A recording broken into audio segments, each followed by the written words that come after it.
بعثة النادي الاهلي وعلى الفرقه وقول لنا اخبار ان شاء الله تفرحنا باذن الله.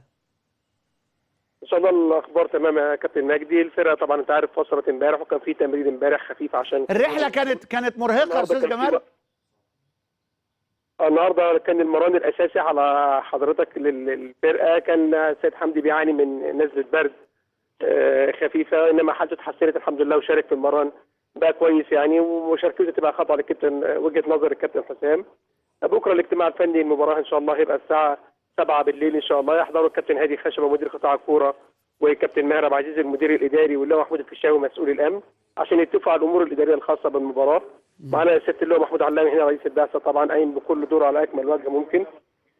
الامور الحمد لله يعني ماشيه بشكل كويس، والملعب يعني كويس جدا اللي موجود، وان شاء الله النادي الاهلي يقدم عرض كويس ويحقق نتيجه كويسه يا كابتن مجدي باذن الله يعني. قول لي الرحله كانت مرهقه يا استاذ جمال؟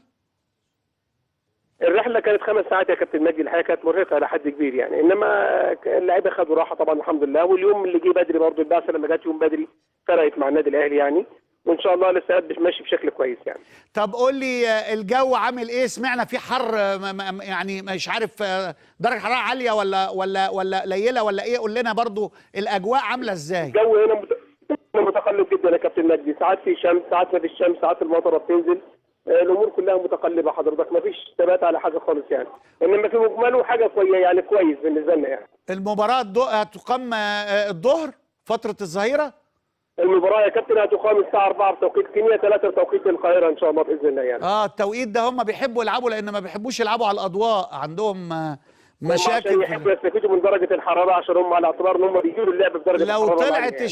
لو طلعت الشمس بتبقى فعلا درجه الحراره عاليه يعني، بالرغم ان كينيا مرتفعه. لو الشمس اللي بتظهر الشمس درجه الحراره عاليه، انما يعني لما بيبقى في سحابه ويبقى في مطره تبقى الامور اهدى شويه افضل يعني. طب انتوا في نيروبي دلوقتي الارتفاع اللي موجود 8000 قدم عن سطح البحر ونقص الاكسجين، حصل ادابتيشن، حصل تعود ولا؟